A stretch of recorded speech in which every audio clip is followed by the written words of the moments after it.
હું ડોક્ટર શ્રીકાંત કનોજિયા આપની સમક્ષ હાજર થઈ રહ્યો છું બિહાઇન્ડ ધ સીન કાર્યક્રમ લઈને.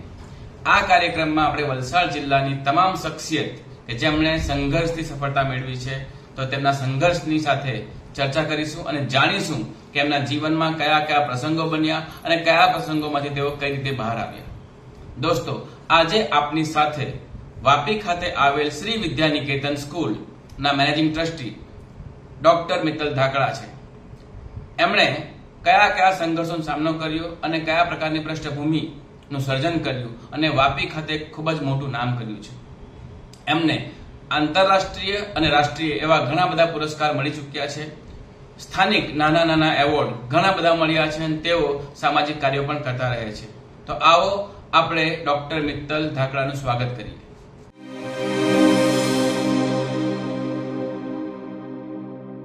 મિત્તલ મેમ, આપનું સ્વાગત છે આ કાર્યક્રમમાં બિહાઇન્ડ ધ સીન. આ કાર્યક્રમનો હેતુ છે કે અમે એવી પ્રતિભાઓની મુલાકાત કરીએ, દર્શક મિત્રોને એવી પ્રતિભાઓ સાથે મુલાકાત કરાવીએ કે જેઓ આપના દ્વારા કરેલા કાર્યોથી મોટિવેટ થાય, પ્રેરણા મળે અને એવો પણ સમાજ માટે કંઈક કરી શકે. દોસ્તો, સૌથી પહેલા મને પ્રશ્ન પૂછવાનું મન થાય છે મિત્તલ મેમને. મેમ, આપની પારિવારિક પૃષ્ઠભૂમિ વિશે કંઈક જણાવશો? મારા મધર કનકલતા ઓઝા, જેમણે જે પણ એજ્યુકેશન લાઈન સાથે જોડાયેલા છે, બીએ બીએડ એમણે કર્યું ને ઘણી બધી સ્કૂલોમાં. મારા પપ્પા એસપી હતા, તેઓએ પણ બીએ એલએલબી કર્યું છે અને પછી એક્ઝામ આપીને ડાયરેક્ટ પીઆઈમાં ભરતી થયા અને પછી પ્રમોશન મળતા એસપીની ડિગ્રી એસપીની પોસ્ટ એમણે મેળવેલી અને ઘણી બધી જગ્યાઓએ ટ્રાન્સફર થતી હતી પપ્પાની, એટલે અમે બી એમની સાથે સાથે ફરતા અને મમ્મીએ બી ઘણી બધી સ્કૂલોમાં ટીચર તરીકે અને પછી પ્રિન્સિપલ તરીકે જોબ કરેલી અને પછી અમારા સ્ટડીને ધ્યાનમાં લઈ અને મમ્મી રિટાયર્ડ થઈ અને પછી 10th અને 12th મારો ભાઈ આવતા એમણે રિટાયરમેન્ટ પોતે જાતે સ્વીકારી અને અમારા શિક્ષણ ઉપર વધારે ધ્યાન આપ્યું. અને મારો ભાઈ એ પણ બીએસસી થઈને આજે ઘણી મોટી સારી કંપનીનો ઓનર છે અને વેલ સેટલ્ડ, સારા એજ્યુકેશન, ફેમિલી, મારા ફૈબા ને બધા જ આ જ ક્ષેત્રમાં જોડાયેલા છે. તો નાનપણથી એમને જ હું જોતી આવી છું અને એમની જ બધાની પ્રેરણા લઈને આજે તમારી સમક્ષ છું. પારિવારિક પૃષ્ઠભૂમિમાં બે પ્રકારની ભૂમિકા જોવા મળી કે મમ્મી શિક્ષિકા અને પિતાશ્રી પોલીસ ખાતામાં. તો તમને ક્યારે મન ન થયું કે પપ્પા એસપી હતા તો આપણે પણ એ દિશામાં કામ કરવું જોઈએ? મારા પપ્પાની ઘણી એવી ઈચ્છા હતી કે કારણ કે મારો રૂતબો નાનપણથી જ મારા પપ્પા જેવો જ હતો અને સ્કૂલમાં પણ હું મોનિટર ને પ્રોક્સી સેટ કરવાનું બધું જ કામ હું જ કરતી હતી. એટલે એક લીડરશિપ તો પહેલેથી જ મારા પપ્પાએ મારામાં જોઈ જ હતી. બટ મને એવું લાગ્યું કે શિક્ષણ ક્ષેત્ર વધારે સમાજ સેવાને રિલેટેડ જો આપણે ગણીએ તો એમાં વધારે ધ્યાન આપી શકીશ અને સારું કામ કરી શકીશ. સો મને આ વધારે યોગ્ય લાગ્યું. શિક્ષક બનવું અને એક સ્કૂલ ચલાવવી, આ બે માંથી તમે સ્કૂલ ચલાવવાના વિકલ્પ સુધી કેવી રીતે પહોંચી ગયા? એ જર્ની વિશે જણાવશો? એકચ્યુઅલી જ્યારે મેં સ્ટાર્ટ કર્યું ત્યારે એક સ્કૂલમાં હું ઇન્ટરવ્યુ આપવા ગઈ જી અને એમાં હું ફેલ થઈ. ઘરે આવતાની સાથે જ બહુ જ ડિપ્રેશન જેવું ફીલ થયું અને પપ્પાને સીધો ફોન લગાડ્યો અને પપ્પાને વાત કરી કે પપ્પા આ રીતે થયું છે અને હું ફેલ થઈ છું ઇન્ટરવ્યુમાં, પણ હું નેક્સ્ટ ઇન્ટરવ્યુ માટે ફૂલ મહેનત કરીશ, ટ્રાય કરીશ અને હું પાસ થઈને બતાવીશ. એટલે મારા પપ્પાએ પહેલા તો આમ થોડુંક સ્માઇલ કર્યું, હસ્યા થોડુંક. એટલે મેં પપ્પા મને કહે કે બેટા આજે મોકો છે તારી પાસે, તું એક વાત નક્કી કરી લે કે તારે ઇન્ટરવ્યુ આપવા છે કે લેવા છે. અને એ જે એમનો થોટ હતો અને એ જે મારા મગજમાં ઘર કરી ગયું અને મેં ડિસાઈડ કર્યું અને પપ્પાને મેં કીધું કે હા પપ્પા, મારે ઇન્ટરવ્યુ લેવા છે. સો એ મારું એક ટર્નિંગ પોઈન્ટ હતો લાઈફનો. અને શિક્ષક કરતા આજે હું એક સ્કૂલ મેનેજ કરું છું એ થેન્ક્સ ટુ મારા પપ્પા કે જેમણે મને પ્રોત્સાહિત કરી. શિક્ષકનું કાર્ય બી બહુ જ સરસ છે બટ આ મારો એક ટર્નિંગ પોઈન્ટ હતો અને આજે હું તમારી સમક્ષ એક સ્કૂલ ઓનર તરીકે બેઠી છું. ખૂબ સરસ. તમે જે વાત કરી કે તમારા પિતાશ્રીએ કીધું કે ઇન્ટરવ્યુ આપવાનું ગમશે કે ઇન્ટરવ્યુ લેવાનું ગમશે, હું પણ મારા વિદ્યાર્થીઓ સાથે જ્યારે ભણાવતો હોઉં છું ને ટોપિક સિવાયની વાત કરતા હોય ત્યારે અમે વર્ષોથી કહેતા આવે છે કે ઓર્ડર લેવાનું ગમશે કે ઓર્ડર આપવાનું ગમશે, બેમાંથી એક વિકલ્પ તમારું કેરિયર બનાવે છે. તો ક્યાંક ને ક્યાંક આ વાત ત્યાં કનેક્ટ કરે છે કે ઇન્ટરવ્યુ લેવાનું ગમશે કે ઇન્ટરવ્યુ આપવાનું ગમશે. તો જ્યારે તમે આ ટર્નિંગ પોઈન્ટ માનો છો કે તમારા જીવનમાં તમે સ્કૂલમાં ઇન્ટરવ્યુ આપવા માટે ગયા અને પસંદગી ન પામ્યા અને તમે હતાશ થયા અને પિતાશ્રીએ તમને માર્ગદર્શન આપ્યું, તો શરૂઆત ક્યાંથી કરી તમે અને સૌથી પહેલું શું વિચાર આવ્યો? કારણ કે મોટી સ્કૂલ અચાનક તો થઈ શકતી નથી ક્યારે પણ, બરાબર? તો તમે જે શરૂઆત કરી હશે ને તે શરૂઆત અમારા દર્શક મિત્રોને જાણવામાં રસ હશે કે શરૂઆત ક્યાંથી કરી હતી. શરૂઆત બહુ ડિફિકલ્ટ હતી, કારણ કે કોઈ પણ ત્યારે મારી એજ પણ બહુ નાની હતી અને બસ એક કરવું છે મગજમાં નક્કી હતું. એટલે પહેલા તો પ્રી સ્કૂલ માટે જગ્યા શોધવી મળવી એ બહુ ડિફિકલ્ટ હતું. એટલે પોતે જાતે જ બંગલા, ફ્લેટ અને ઘણી બધી જગ્યાએ જઈને સુટેબલ જગ્યા શોધી કે શું આ નર્સરી માટે એક યોગ્ય જગ્યા છે ખરી. મહિનો એમાં નીકળી ગયો અને પછી એપ્રિલ મહિનામાં મને એક બંગલો ફર્સ્ટ ફ્લોર ઉપર, નીચે ઓનર રહેતા હતા અને ફર્સ્ટ ફ્લોર પર 2 બેડરૂમ હોલ કિચનનું મને એક જગ્યા મળી જે મને યોગ્ય લાગી અને એમાં મેં 8,000 મંથલી રેન્ટ હતું અને એ મેં જગ્યા સિલેક્ટ કરી અને પછી બોમ્બે જઈને ટોયઝ ખરીદ્યા, લાઇબ્રેરી બનાવી. એ જ ઓફિસમાં હું ઇન્ટરવ્યુ ટીચર્સનું, ત્યારે તો એકાદ ટીચરને હાયર કરી શકવાની કેપેસિટી હતી એટલે એક ટીચરને રાખ્યા અને હું પોતે જાતે ભણાવતી હતી છોકરાઓને. નર્સરીનો ક્લાસ, જુનિયરનો ક્લાસ. સ્ટાર્ટિંગ એપ્રિલમાં જ્યારે હું એડમિશન્સ લેવા બેઠી ત્યારે 3 છોકરાઓનું એડમિશન મેં લીધું અને 3 છોકરાઓથી મેં ચાલુ કર્યું હતું અને પછી 3 ના 7 ને 15 ને એ આખું વર્ષ પત્તા 20 છોકરાઓ મારી નર્સરીમાં હતા અને હું પોતે જાતે જ એ લોકોને ભણાવતી, જમાડતી અને બધું જ જે આજે પ્રી સ્કૂલના ટીચર્સ મારા કરી રહ્યા છે એ બધું જ કામ હું પોતે કરતી અને બસ આ રીતે મારી જર્ની ચાલુ થઈ.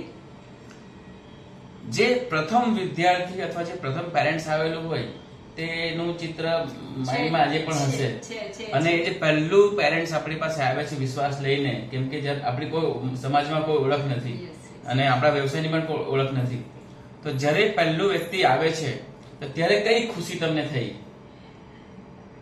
બસ એ ખુશીને કદાચ હું શબ્દોમાં વ્યક્ત નહીં કરી શકું, પણ એક શરૂઆત થઈ ગઈ એનો સંતોષ હતો ને સીધો જ પપ્પાને ફોન કર્યો કે પપ્પા શરૂઆત થઈ ગઈ છે અને એક વિદ્યાર્થીને આજે એડમિશન મેં આપ્યું છે અને શુભ શરૂઆત કરી છે.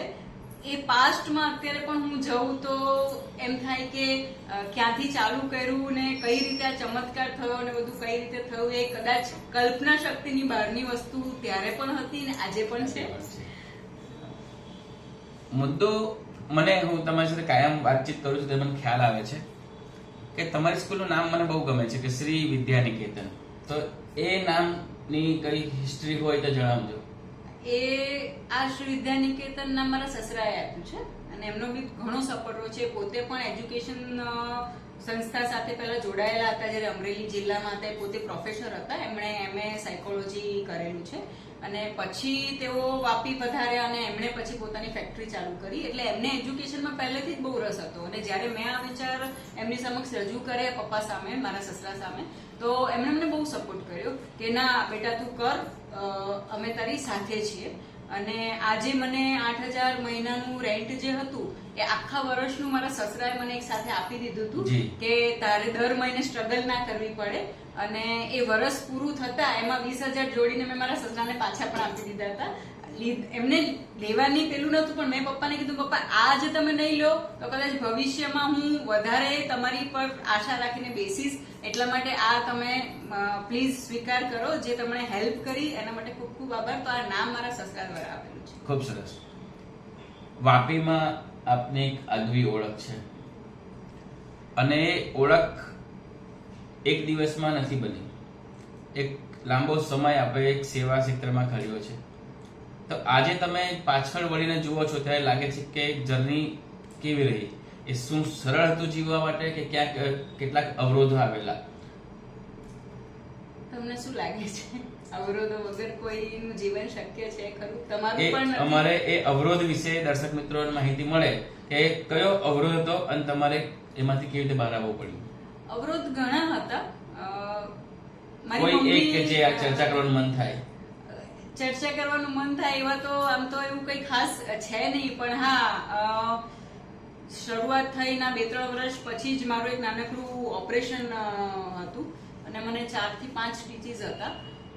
હોસ્પિટલાઇઝ હું હતી. 3જા દિવસે મને રજા આપવામાં આવી, પણ હજુ શરૂઆત જ હતી એટલે ઘરે બેસી રહેવું એ મારા માટે શક્ય નહોતું. તો એ સ્ટીચીસ સાથે હું બીજા જ દિવસે સેલ્ફ ડ્રાઈવ કરીને સ્કૂલમાં ગઈ અને છોકરાઓને ભણાવ્યા. અને જે સ્ટ્રગલ મેં સ્ટીચીસ સાથે કરી ત્યારે એમ થાય છે કે ના, આ એક જુનૂન જો તમારી સાથે ના હોય તો કદાચ તમે કંઈ જ ના કરી શકો. એટલે હું બધાને એ જ કહેવા માંગીશ કે કંઈ પણ કાર્ય કરો એમાં એક જુનૂન તો હોવું જ જોઈએ. So must go on. So must go on. સો આવા ઘણા બધા અવરોધો છે જે જો ચર્ચા કરવા બેસીશ તો કદાચ રાત પડી જશે. તમારા સસરાજીએ મદદ કરી, તમારા પિતાશ્રીએ તમારું માઇન્ડસેટ ચેન્જ કર્યું, તમારા હસબન્ડે પણ સહયોગ આપ્યો હશે. તમારા જીવનમાં જેટલા બી લોકો છે, જો કોઈ એક વ્યક્તિ પસંદ કરવી હોય કે ખરેખર મારી સફળતામાં એમનો સિંહ ફાળો છે, તો કોઈ એવી એક વ્યક્તિ પસંદ કરો. એક વ્યક્તિ પસંદ કરવી બીજાને અન્યાય કરીશ એવું કહી શકાય, પણ તે છતાં તમારો આગ્રહ છે તો હું ડેફિનેટલી એક નામ એ આપીશ, મારા હસબન્ડ શિવરાજ ધાખડા, કે જેમણે મને ખૂબ જ પ્રોત્સાહિત કરી. મારા ફ્રેન્ડ, મારા ગુરુ તરીકે, મારા બેકબોન તરીકે હંમેશા મારી સાથે હાજર રહ્યા અને ઘણો જ એમને સપોર્ટ કર્યો. અને જ્યાં જ્યાં મેં ભૂલો કરી ત્યાં ત્યાં મને માર્ગદર્શન પૂરું પાડ્યું. કહેવાય છે ને કે તમારા વખાણ કરવા કરતા જે તમારી ભૂલો કાઢે ને એ તમારા માટે સૌથી વધારે હિતેચ્છુ ગણાશે. તો એમણે હંમેશા મારી ભૂલો જ કાઢી. કોઈ પણ મેં નાના મોટા ફંક્શન કર્યા કે કંઈ પણ કર્યું ત્યારે એમણે મારી ખાલી ભૂલો કરી. મારા વખાણ તો એમણે ક્યારે કર્યા જ નથી. આજની બી તારીખે મારા વખાણ હજુ પણ નથી કરતા. બસ એક જ વસ્તુ એ કહે છે કે હું તને ભૂલ કાઢીશ ને તો જ તું આગળ હજુ પણ વધી શકીશ. તો થેન્ક્સ ટુ હિમ કે જો એમણે મારા વખાણ કર્યા હોત તો કદાચ હું આ લેવલ પર ના હોત.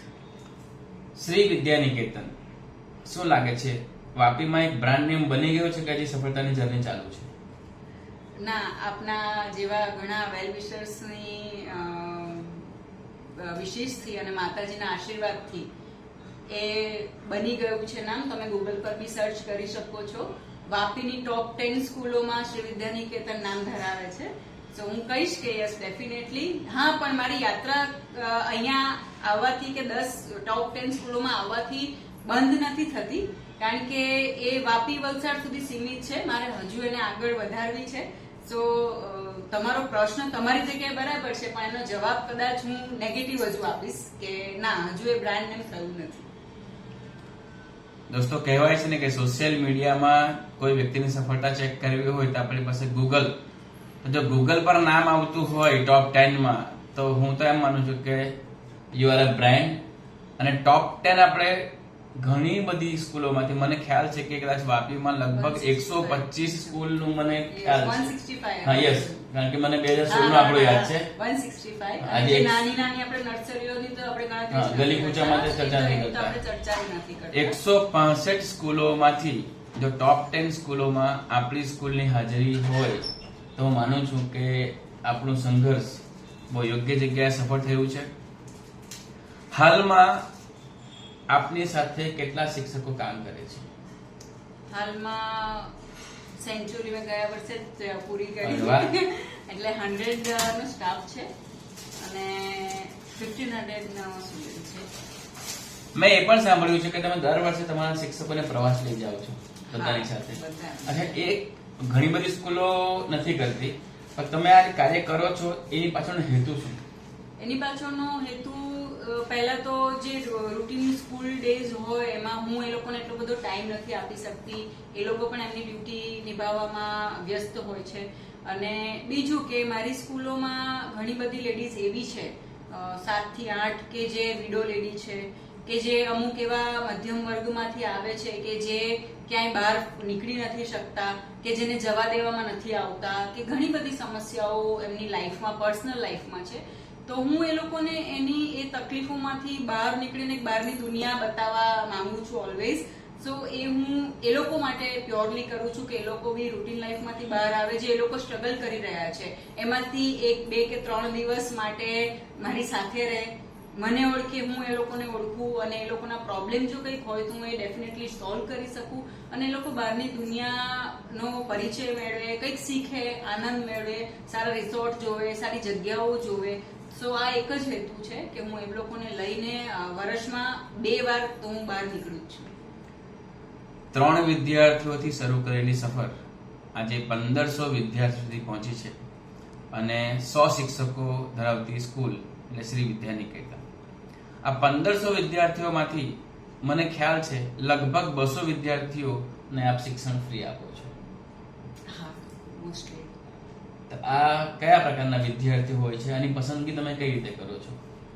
લગભગ ઘણીવાર એવું બનતું હોય કે એલસી લેવા માટે ઘણા સ્ટુડન્ટ્સ અને પેરેન્ટ્સ આવતા હોય, એટલે મારી સ્કૂલમાં એક રૂલ છે કે કોઈ પણ એલસી લેવા આવે એટલે એને મારી ઓફિસમાં મોકલવામાં આવે છે. પ્રિન્સિપલ ડાયરેક્ટ એમને એલસી નથી આપી શકતા.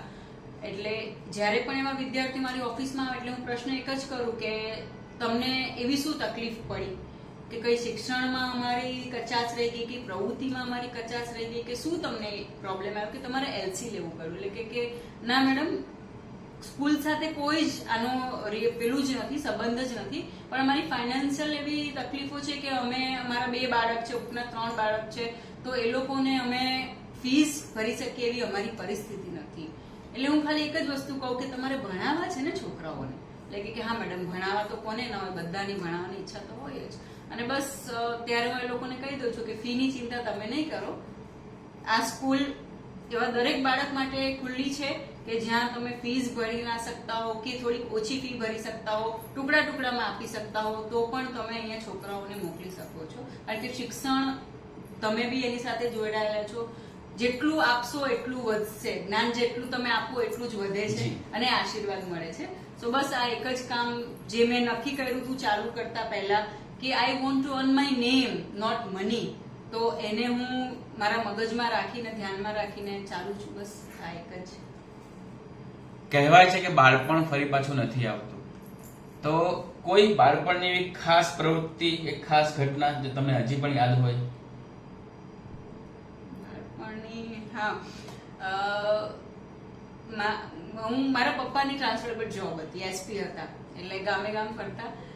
તો મને યાદ છે કે 1.5-2 વર્ષ થાય એટલે પપ્પાની ટ્રાન્સફર થઈ જાય, એટલે હજુ તો જસ્ટ ફ્રેન્ડ બન્યા હોય અને પાછા એમનાથી છૂટા પડવું સ્કૂલના માહોલમાં. કારણ કે હું ત્યારે આટલી બધી બોલકી નથી, મીન્સ આઈ એમ બહુ reserved kind of girl I was.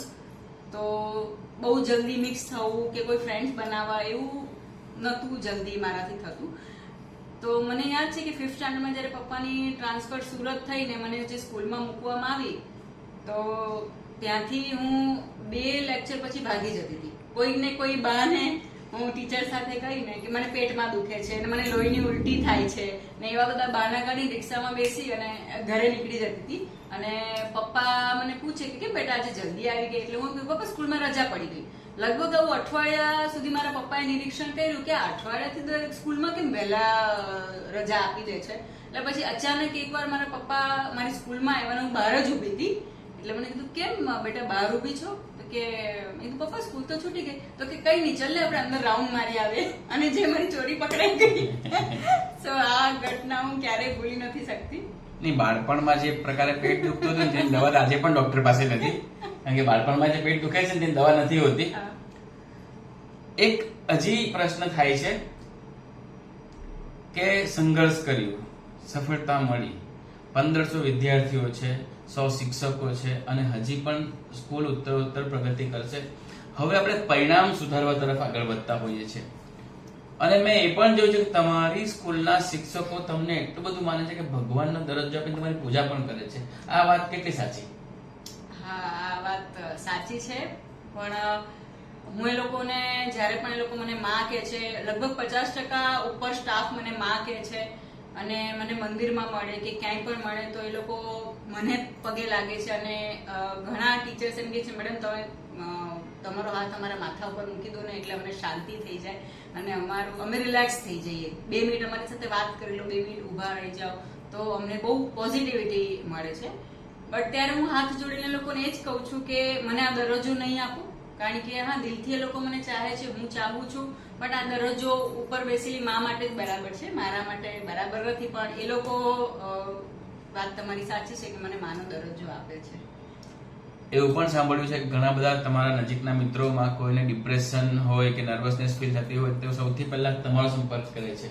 હા, તો તમે યસ, હું મારા એવા 10 થી 15 કે એનાથી પણ વધારે એવા પેશન્ટ છે કે ઘણા જાણીતા છે, ઘણા અજાણ્યા બી છે, પેરેન્ટ્સ થ્રુ આવતા હોય કે ઘણા છે જે મારો સંપર્ક કરે છે અને એ લોકોની લાઈફમાં આવતી તકલીફો કે જે પણ એ લોકો સામનો કરી રહ્યા છે અને ઘણા સુસાઇડ સુધી પહોંચેલા લોકો જે મારી વાતોથી ને મારી પોઝિટિવિટીથી એમાંથી બહાર નીકળીને બહુ સરસ કામ અત્યારે કરી રહ્યા છે, બહુ સરસ રીતે જીવી રહ્યા છે. જેઓ દર 1-1.5 મહિને મારી પાસે ડોઝ લેવા આવે છે પોઝિટિવિટીનો અને હું મારી જાતને બહુ લકી સમજુ છું કે જે રીતના એ ચહેરા લઈને આવતા હોય છે અને મારી સાથે બેસીને મારી સાથે વાતો કરીને કે ફોન પર વાત કરીને જે ખિલખિલાટ હાસ્ય એ લોકોના ચહેરા ઉપર જ્યારે હું જોઉં છું ને ત્યારે મને બહુ આનંદ થાય છે કે માતાજીએ મને બહુ સારા કામ માટે સિલેક્ટ કરી છે કે લોકો ડિપ્રેશનમાં જાય છે અને મારો કોન્ટેક્ટ કરે છે. મારાથી વધારે નસીબદાર તો કોઈ હોય જ ના શકે. શિક્ષણ સાથે સંકળાયા છો તો એક પ્રશ્ન થવો સ્વાભાવિક છે કે શું તમે વર્તમાન શિક્ષણ પદ્ધતિથી સંતુષ્ટ છો? ક્યારેક એવું થાય કે યોગ્ય છે, ક્યારેક અમુક એમ થાય કે આ વસ્તુ યોગ્ય નથી. જેમ કે હવે તમને બી ખ્યાલ જ છે કે 10th અને 12th ની 2 બોર્ડ એક્ઝામ્સ લેવાનું ગવર્મેન્ટે ડિસાઈડ કર્યું છે. તો મને એવું ક્યાંક લાગે છે કે આ વિદ્યાર્થીઓ માટે થોડું બર્ડન રૂપ બનશે. એનું રીઝન એ કે પહેલી એક્ઝામ જ્યારે આપશે ને ત્યારે પેરેન્ટ્સ એનાથી સંતુષ્ટ નહીં થાય. ભલે વિદ્યાર્થી ગમે એટલું છાતી ઠોકીને કહેશે કે ના હું પાસ જ થઈશ ને બહુ સારા માર્કે પાસ થઈશ, બટ સ્ટીલ પેરેન્ટ્સ એ લોકોને બીજી બોર્ડ એક્ઝામ માટે અચૂક કહેશે કે ઘરે બેઠો છો, નવરો બેઠો છો તો એક્ઝામ આપી દે ને, એટલે ટકા સુધાર. કદાચ પેલી લાલચ જે કહેવાય ને માર્ક્સની લાલચ કે ઇંગ્લિશમાં આ વખતે કદાચ તારા 70 આવે ને બીજી એક્ઝામમાં કદાચ 80 આવે છે તો તારું શું લૂંટાઈ જવાનું હતું, જે ટિપિકલ આપણે ગુજરાતી પેરેન્ટ્સમાં વધારે આપણે જોઈ શકીએ છીએ. સો એ બર્ડન થોડું છોકરાઓ પર આવશે એવું મને લાગી રહ્યું છે. કોઈ વિશેષ વાત કે જે તમે આજના વર્તમાન યુવાનોને કે જે વાલીઓ છે એમને કોઈ તમે સંદેશો આપવા માંગતા હોય સમાજને તમે જોઈને કે મારે જો તક મળે તો મારા વાલીઓને આ મેસેજ ચોક્કસ આપીશ કે બાળકો સાથે આ પ્રકારનું વર્તન કરવું જોઈએ? સૌથી પહેલા તો આપણે ઘણીવાર પેરેન્ટ્સ મીટિંગ લેતા હોઈએ છીએ કે ઘણી બધી આપણે સ્પીકર સાંભળતા હોય છે, બધું જ છે, પણ હું ઓલવેઝ એક જ વસ્તુ કહું છું કે જો આપણે ગોળ ન ખાતા હોય ને ત્યારે જ બીજાને કહેવાય કે તમે ગોળ ન ખાતા. એના માટે પહેલા અઠવાડિયું આપણે ગોળ બંધ કરી દેવો પડે અને પછી જ કહેવાય કે હવે તમે ગોળ ન ખાતા. આજકાલના સ્ટુડન્ટ્સને પેરેન્ટ્સે મોબાઈલ આપી દીધા છે, પણ મોબાઈલ આપ્યા પછી એ જોતા નથી કે મોબાઈલમાં એ લોકો શું કરી રહ્યા છે અને પેરેન્ટ્સ પોતે પણ એટલો જ મોબાઈલનો ઉપયોગ કરી રહ્યા છે. આપણે જોઈએ છીએ કે આજકાલની મધર્સ કે આજકાલના મધર પોતે કીટી પાર્ટીમાં જવા કે પોતાના ફ્રેન્ડ સર્કલ સાથે રહેવા માટે પોતાના નાના 2-2.5 વર્ષના બાળકને મોબાઈલ પકડાવી દે છે. સો આ વસ્તુ બહુ જ ખરાબ થઈ રહી છે. હું તો જ્યાં પણ જોઉં ત્યાં દરેક જણા હાથમાં મોબાઈલ જ હોય છે. 10 જણા બેઠા હોય પણ 10 ના 9 ના હાથમાં મોબાઈલ જ હોય. એક જણો બિચારો એ લોકોને જોતો હોય કે કાશ આમાંથી કોઈ મોબાઈલ મૂકે મારી સાથે વાત કરે.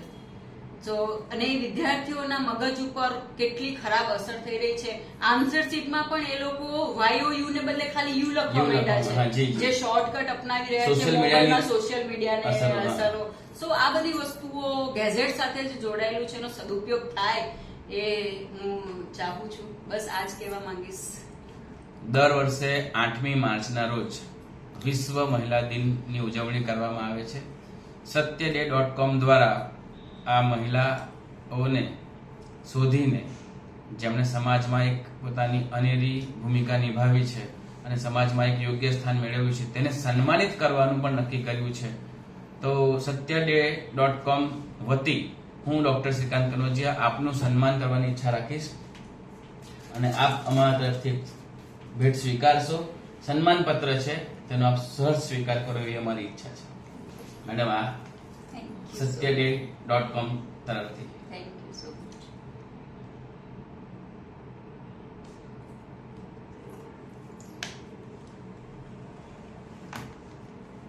દર્શક મિત્રો, આપ સૌએ નિહાળ્યું, સાંભળ્યું અને જોયું કે સંઘર્ષથી સફળતા મળે છે એ ફક્ત શબ્દ નથી, એ હકીકત છે. ડોક્ટર મિત્તલ ધાકડાએ નાની ઉંમરમાં એક સાહસ કર્યું. આજે કોઈ પણ વિદ્યાર્થી હોય, કોઈ પણ વ્યક્તિ હોય કે યુવાન વ્યક્તિત્વ ધરાવતું હોય, એને સાહસ કરવાની બીક લાગે છે. અહીંયા સાહસનું જીવતું જાગતું રૂપ એટલે ડોક્ટર મિત્તલ ધાકડા. satyday.com વતી હું આપનો આભાર માનું છું કે આપણે કિંમતી સમય કાઢ્યો અને વાપીથી વલસાડ સુધી જર્ની કરી અને આ જર્ની દરમિયાન અમને પણ મોટિવેશન મળ્યું કે અમારે પણ તમારા માર્ગે ચાલીને જ આગળ સફળ થવું પડશે. Thank you very much. Thank you.